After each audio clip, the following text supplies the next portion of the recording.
Hit record. Should be good here in a few seconds.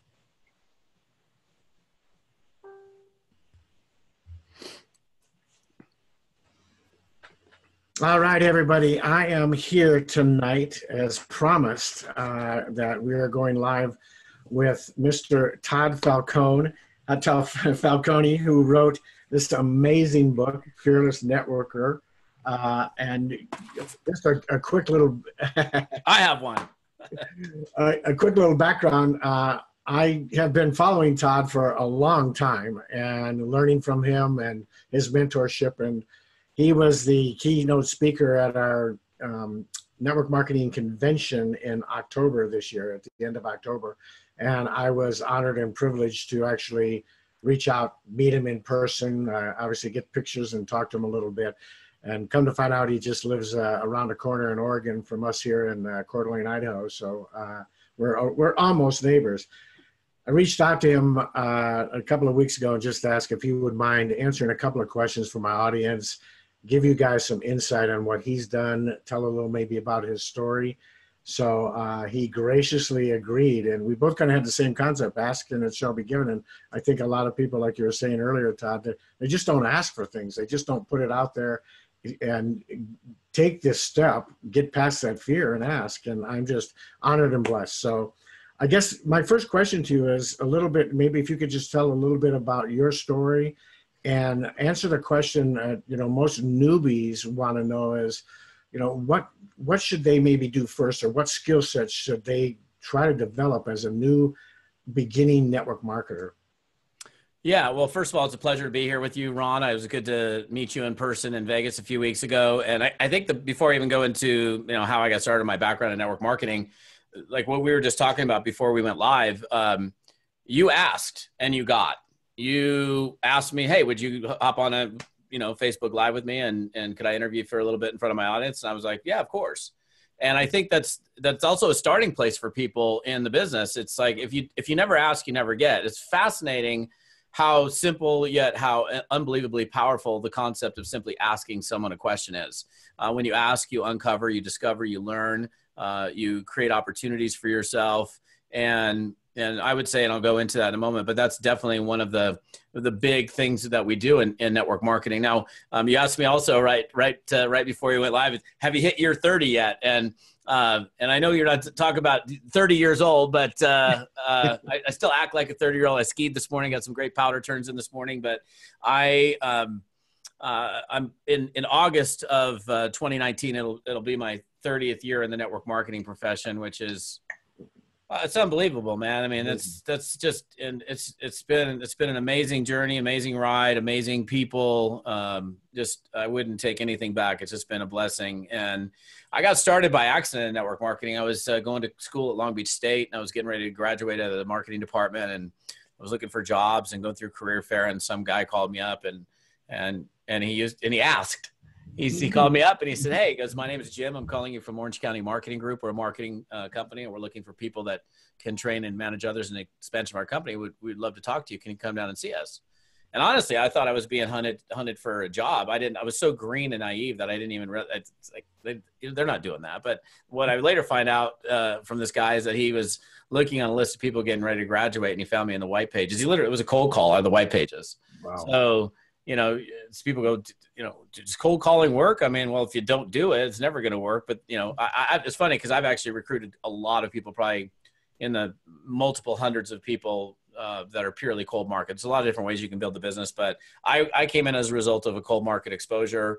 And I sat in that presentation. I remember I drove to Irvine, California. I was living in Long Beach, California at the time. 18201 Von Carmen, Suite 610. That was the address. It's so weird. I can't even remember addresses maybe that I lived at, but that I remember that address because that was really a big day in my life. It was the day I got introduced to network marketing. It was the day I got introduced to entrepreneurship. It was the day that I learned about residual income and leverage, having leverage in your life, being able to earn income on the efforts of other people. And I was fascinated by that concept. It was crazy because I was like, my gosh, everybody's going to do this, right? Who's not going to do this? This is too good. Wait a minute. You mean we can earn an income off of our own stuff and we can build a team? We can make a percentage off what they do? Oh my God, this is great. And, obviously you come to get into it and you realize that not everybody's into it. And I think not everybody's into it sometimes because of a misunderstanding or maybe a bad experience that they had. I had such a clean slate. I'd never heard of multi-level marketing, network marketing. I'd never heard of I didn't really know what being an entrepreneur was. Not like I didn't know what an entrepreneur was, but I never really thought about being an entrepreneur. I was just trying to find a good job so I could go make some money and, use that college degree that I was about to get. But it started in that, like I said, almost 30 years ago. First couple of years was a little bit of a struggle for me. A lot of learning, a lot of great learning, a lot of great education. Did a little regrouping, and I've been in network marketing for my entire business life. I mean, literally from getting out of college until now, it's been pretty much all I've done. I had a little hiatus where I helped out my family business for a couple of years. They owned a radio station, and when I had run out of money in my first little go around with network marketing, I kind of ran home and had to live in the bunk beds at my mom's house and, pay back my debt and start all over again. But actually that was kind of cool because I remember the first day I walked in to take a job at the station, and I came in as an account executive as the owner's son. Right. And so I remember walking into the sales meeting, and I could so visualize the first day, and I got these frowny salespeople like looking at me like, oh God, here comes the owner's son. He's going to be that lazy guy that they're going to probably take accounts from me and give them to him and whatever. They were grumpy. They didn't want me. And, what he did is he gave me the list of all the accounts nobody else could close and the yellow pages. And so I literally started with nothing. And it was fascinating because in about, 12 months, I was the number 2 earning account executive in that market. Never sold advertising before. And I think one of the big reasons is I came in with a different state of mind. I came in with a different attitude. It was, like I would get into the office at 7:30 in the morning, and I'd be preparing and getting stuff done. And I would be running out to my first meeting before any of the other AEs ever even got in the office. And then, it was funny because right around 5 o'clock, even though it was not a 9 to 5, no sales job is 9 to 5. At 5 o'clock, they were sprinting out of the office, and they're like, all of a sudden I was the only person in there. I would stay there till 8 o'clock at night. So the lessons in some of that is, you have a different state of mind, a different attitude. You got a different work ethic. I think work ethic has served me well in life. I'm not the most brilliant guy. I'm not stupid, but I know there's a lot of people that are way smart. I got some friends that are like ridiculously smart, like just like brainiacs. And I know I'm not one of those, but I know I'm also not, stupid. Like I said, I'm not dumb, but I think, the willingness to learn, the willingness to work hard, the willingness to pay attention to what other people are doing. Like when, as far as like some of the newer people that might be watching, if I give you guys any of you some advice, would be, follow the doers, the producers. There's always people in your companies that do, and then there's always people in your companies that don't. There's doers and don'ters. And what I say is do what the doers are doing. Don't do what the don'ters are doing. And, and you have a choice. You can follow the people that are always coming up with reasons to do, and you follow those people, or you can come up with the people that are hanging around the virtual water cooler or whatever, and they're coming up with every reason not to do. And why would you want to do that? If you want to be successful in something, like one of the first things I learned about success is find somebody who has what it is that you want, that's doing what you're doing, and just do what they're doing. I'm like, oh my gosh, that seems like a pretty simple concept to me. So I started copying other people that were successful, and I started to replicate some of their successful habits. And I didn't know anything. Beautiful thing about network marketing is even if you don't know anything, that's okay. We all start with knowing nothing about network marketing the very first time. And, get yourself in front of other successful people, be inquisitive, be curious, ask, again, going back to the asking thing, you asked me if I would, be on this with you today. A lot of people won't even bother asking me because they think that he would. That guy's so busy. Why would he ever jump on like who am I? Like, who's this person? Why would he jump on a Facebook Live with me?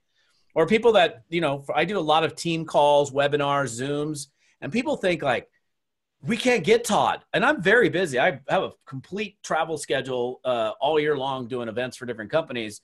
But my business, my job is helping network marketers. So if somebody says, hey, can you do a team call for me? I'm like, hey, yeah, let's figure it out. Let's make it happen. You want to do a Zoom? Okay, let's make it happen. Oh, you don't know how to do something in your network marketing business? Well, ask the person who's really successful at it. And guess what? Most of them, not all, but most of them are willing to share.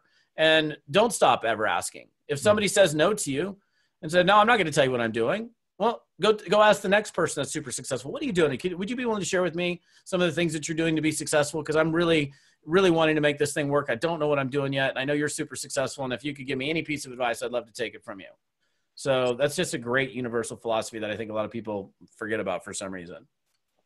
Well, and one of the things that, for those of you who are listening, we talk about this all the time, and Todd is exactly right. You need to ask, you need to find someone that has done what you want to do and mirror and match them and learn from them. And I think one of the biggest challenges most people have in network marketing is they feel like they're in this universal bubble that's outside of all the norms, and they ask, but then they don't follow instructions, they don't practice, they don't do any of the things that the mentor, someone like Todd here, is telling you to do. They just don't follow through. They don't follow the instructions, and they think they know better. And they would never do that in any other career and anything else they do. It's mind-boggling to me. I mean, and like when I go speak on pretty much every platform, one of the things I talk about, and you just mentioned the word practice. Like if you're going to get good at anything, you can't get good at something that you never practice. So you're like, well, I want to be really good at network marketing. I'm like, great. Well, how much have you practiced? You're like, what do you mean? I'm like, dude, you just told me you want to get good at the business. You can, you can get good by doing. That's one way, experiential learning, but taking the time to practice is super important as well. So that to me is a missing ingredient for a lot of people. And it's a reason, I think to some extent, it's a reason why we as a profession will continue to get a little bit of a bad rap. It's not like, look, network marketing, I think network marketing is the best way you can go out and make money, and you don't have to have a bunch of money to start it. And you've got so much leverage, and you can start with pretty much zero and build as big of a business as you want with not all the challenges that in the overhead that typical businesses that you might start would have. But you still got to work on it. And I would say for all of you that are watching, like, how much are you working on your craft? Because every top athlete, every top performer, every top person and whatever it is that they do, they worked on it. Like, Malcolm Gladwell talks about, 10,000 hours. It's like doing it. I mean, if you do something like, I'm not the same guy I was 20 years ago, 30 years ago in network marketing. I was a stuttering, sweaty, nervous wreck. I couldn't recruit anybody to save my life. I was terrible at recruiting. Well, how do you go from terrible at recruiting to being one of the top recruiters in every company you've ever built? Well, by doing every single day, not by thinking about it, by taking action every single day, and by learning from that experience and by practicing. Those are some simple things that anybody can do. It's just a matter of whether you're, willing to actually do those very simple things that make the biggest difference. If someone was, we've talked about finding a mentor and following instructions and practicing and doing these things. If you were going to give the new person maybe 2 or 3 skill sets that they should concentrate on, like maybe prospecting or inviting or whatever, what would you suggest? Well, if we look at the main things that we do in this business, inviting people to take a look, that's like one of the most important, simple skills actually. And you can keep it bare bones simple. We could, you don't have to have 57 different invites. Like I've got a product called the Little Black Book of Scripts, which was one of my best selling trainings I've ever put out. And it's literally got every approach for all these different situations you're going to find yourself in. And it's very helpful. But you don't need to have you can just have one. Hey, Ron, Todd Falcome, how's it going? Good. What's up? Hey, listen, I'm super excited. I just launched a new business. I would love to show you what I'm doing. I'm super excited about it. If I shot you access to a quick video, you spend a few minutes, take a look at it.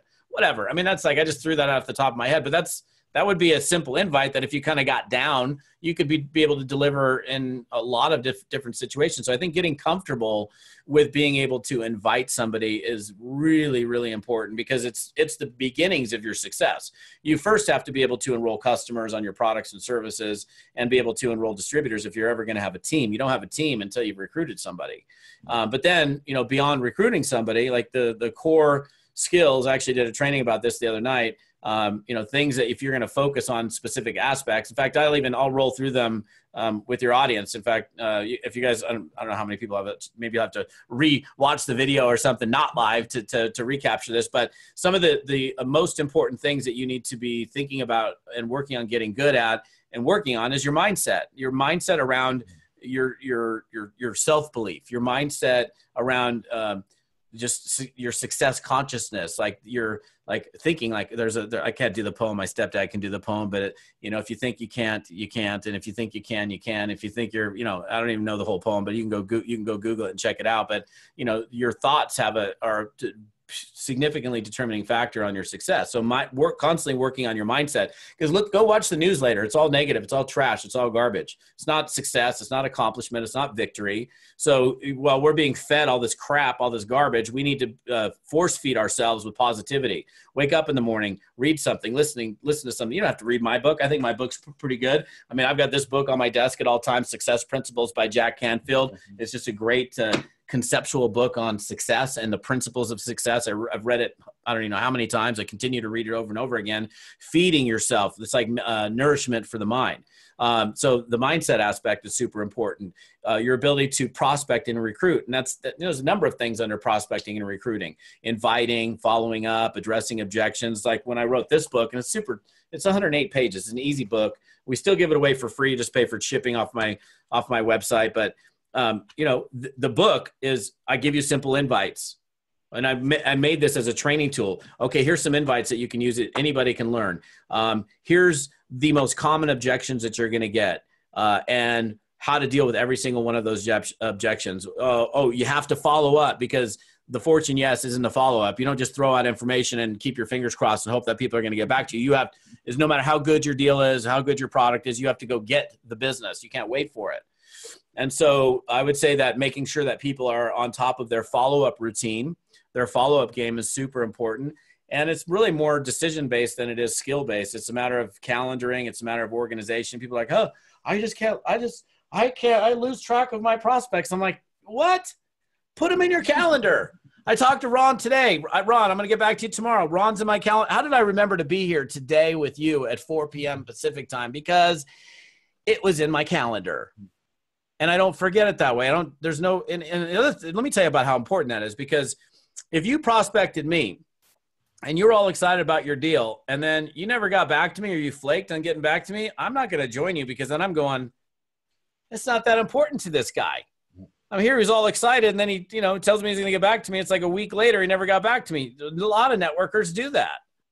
Your prospect expects for you to get back to them. So you need to work on, your follow-up routine, closing. I actually cover closing in here as well. Enrolling people. It's one of the hardest things that people have, understanding the closing process. And it's so funny, because it's really not that hard to close people. It's not like we're, twisting the person's arm to try to get in. That's not what we do here. It's just simply a matter of collecting a decision and guiding people through the process and giving them the options that they have in getting started if they choose to do so. So it's crazy, man. Well, I'll tell you, you talk about follow-up, and again, for those of you who haven't seen this, especially if you're in my business, you get this. So you ought to be reading this if you haven't read it. I've gone through it twice now, just since I've been in the business. The other thing is if you are in our business and you're on this today and you're watching and you're already in the business, go in your back office and watch the replay of Todd's keynote address at our convention. It was phenomenal. It was just off the hook. But you talk about follow-up. A great example is when you and I were communicating about this particular live in point in cases, you said, hey, I'm going to be speaking at GoPro. Contact me after that. I contacted you after that. You said, hey, contact me on Wednesday morning. Let's set this up. It was a step-by-step. I could see that process going through your head, in my mind, and so forth. And it's just been an honor. And I don't want to keep you any longer than we have, but do you have one last, piece of advice that you would give to all of us, the new people, the seasoned people, anything that, that we could take away from this more than what you've already given us, which is huge? That's such a broad question. The first thing that comes to mind, I think, is stay close to the fire, stay close to the flame. What I mean by that is, keep yourself close to again, it goes back to the doers and the producers. Make sure you spend time with people and you surround yourself with individuals in and out of the business that push you and that encourage you to go after your dreams, not people that steal them and take them away from you. And, just make sure, and, I had to make a decision a long time ago that when I started building my business, I had to separate myself from, people that just weren't, they just weren't very nice, to be honest with you. There were friends of mine that were just making fun of me for doing a network marketing. That's so funny how people they don't know anything about network marketing. They think it's so funny. Network marketing, pyramid. I'm like, dude, do you even know the difference between what network marketing and a pyramid? No, if it's structure, if it's like that, it's a pyramid. It's a pyramid. I'm like, you don't even know what it is. So you're poo-pooing. That's like the what's the phrase my friend uses? People are down on the things that they're not up on. And it's like the greatest display of ignorance is when you open up your mouth and you start smack talking something that you don't know anything about. Because it's going to be uncovered very, very quickly. And I had a lot of friends and a lot of family members, honestly, that they weren't really nice to me about what I was doing. And I get it. Maybe they were trying to protect me, whatever, but they didn't understand it. So it's like, at least get yourself educated. And the other thing is, it's like when I hear statistics about network marketing, the reality is, like, if you look at any network marketing income disclosure statement that the companies put out, that takes into account everybody that ever signed up into the deal as a distributor. And how many people sign up as distributors that really had no intention of doing anything? To me, if you do network marketing and you put your head down and you do the business, you will succeed.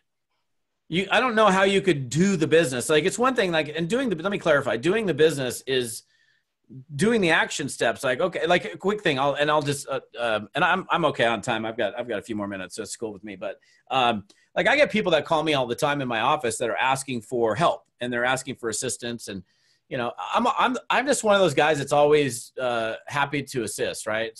I get people call me all the time, asking me for my advice, asking for, hey, I'm struggling with this, or I'm thinking about this. I've got a problem with that. And if you call me, it's just like, I don't hide. Even at the event that I spoke at, I was hanging out the whole time. I wasn't hiding from people and like come in as the super important speaker, do my thing and run out. I was hanging out the whole time. And for example, I had a guy call me, and this is something that you're going to face. You guys are all going to face as networkers. I had a guy call me. It was October 15th of 2016 was the date of the call. And he calls me. I'm this guy I've known for a while. And he called me and he's like, hey, Todd, how you doing? I'm like, and he sounded depressed when he called me. I said, what's up, man? He's like, oh, things aren't going very well. I'm like, geez, well, talk to me. What's going on? He's like, well, what's good out there? I'm like, what? I go, what's good out where? And I know what he's asking. He's like, what's the hottest, latest, greatest, newest, thing on, because I know I got my thumb on the pulse of network marketing. So I know what's happening and what's not. And so he was looking for a new deal. And I said, well, before we get into the new deal thing, let's just talk about you for a second. So, and I met this guy on a cruise ship about 10 years ago. I said, you're still with the same company, right? He said, yeah. I said, how long have you been there? He said, at the time it was like 9 years. I go, okay, 9 years. All right. So you've been in the company 9 years, you're full-time in the company. And right now you're coming to me humming, drumming, things aren't good. And you're looking for a new home. Let's talk about your business for a second. How many people have you personally recruited in 2016 was my question. Isn't that a legitimate question? Like, if you're telling me your business sucks, how many people did you recruit in a year? And he goes, well, you mean how many total team members joined? I said, I didn't ask you how many total team members joined your downline. I said, how many did you recruit? And he's like, and he hemmed and he hawed. I already know before the answer's coming. I already know what it is. He goes, well, maybe like 4. And I'm like, bro, dude, 4 people in 10.5 months and you're a full-time networker? Come on. I said, how many people have you recruited in 9 years? And he's like, and he's like, well, total probably in 9 years, 40. And I don't know what the math is on that, but let's see, let's just do the math on that. To say 12 months times 9 years, that's 108 months divided by 40. Oh my gosh. It's not very many. It's like minuscule. It's like you can't even calculate. So in 9.5 years, you've put 40 people into the business. I said, how many hours do you work in and on your business right now? Like, tell me, like, you're full-time. How many hours in and on your business do you put? He goes, and he answered, I love it. Hey, how are you? That's the beauty of working at home, man. I love it. It is. So the answer was 10 to 15. I said, you're a full-time network marketer.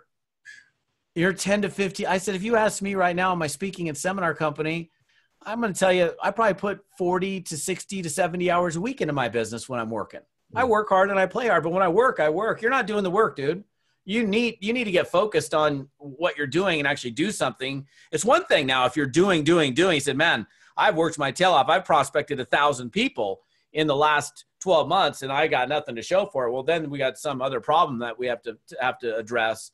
But that's commonplace. Like this, that's a very common theme when people call me and I'm like, first thing I always go to, and I would say for those of you that are listening, you got people on your team that come to you and they're complaining that they're not getting results. I would just ask them, let me ask you this. How many people have you prospected in the last 90 days? Yep. And the typical thing that you're going to get is, well, not enough. So they already know what the answer is, but they're still coming to you with the question and complaining. It's fascinating to me. It's mind boggling. So, well, I will never forget that phrase, stay close to the fire. I love that. I love that. Stay close to the fire. You know, we've got so many people. We've got, you know, we've been blessed. I've hit 25K the day the convention ended.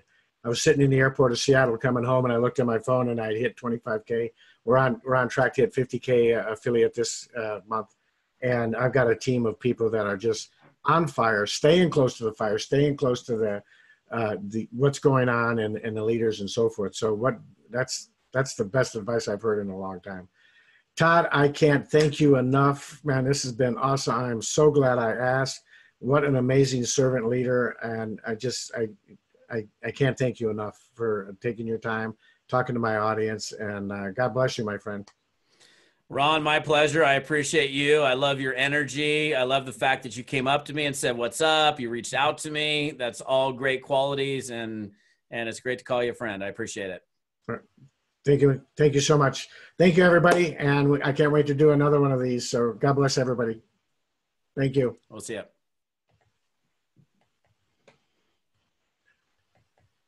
And